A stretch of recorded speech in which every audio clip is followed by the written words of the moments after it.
არქეოლოგიურ მუზეუმში კი საკონსერვაციო სარესტავრაციო კვლევითი ლაბორატორია გაიხსნა, სადაც ხელოვნების ნიმუშების, წიგნების, ხატებისა და სხვა კულტურული ძეგლების რესტავრაცია მოხდება. ახალი ლაბორატორიისთვის აპარატურა ტენდერის საშუალებით ევროპის სხვადასხვა ქვეყნიდან ჩამოიტანეს. მის მოსაწყობად გასულ წელს მთავრობის ბიუჯეტიდან აჭარის კულტურული მემკვიდრეობის დაცვის სააგენტოს 130,000 ლარი გადაეცა. ლაბორატორიის გახსნას მთავრობის თავმჯდომარე და უმაღლესი საბჭოს დეპუტატები ესწრებოდნენ. არჩილ ხაბაძის განმარტებით მსგავსი ტიპის ლაბორატორია დასავლეთ საქართველოში პირველია და მას კომერციული დატვირთვაც ექნება. ქვეყნის სხვადასხვა მუზეუმებსა და კერძო პირებს ლაბორატორიით სარგებლობის საშუალება მიეცემათ, თუმცა მომსახურებაში მათ თანხის გადახდა მოუწევთ.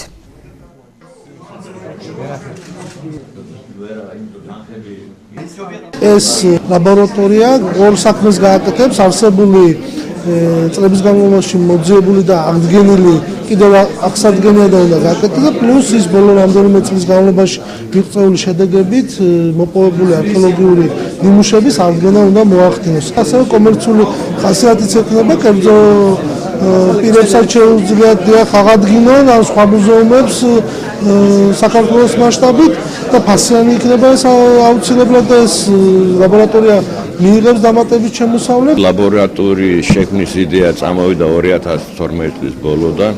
2013 წელს უკვე გამოუყვეს სააგენტოსთვის თანხები, შევიძით დაახლოებით 130,000.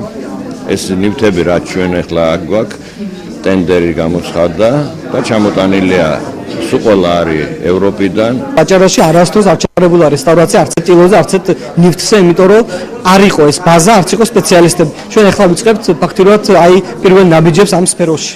და ვაპირებთ ეს ლაბორატორია იყო საწყისი ამ საქმესი და იმედი გვაქვს რომ ხალხს ახალგაზრდებს ექნებათ სტიმული რომ ჩააბარონ უნივერსიტეტებში ისწავლონ რესტავრაცია და ჩამოვიდნენ უკვე აქ სამუშაოდ ჩვენ.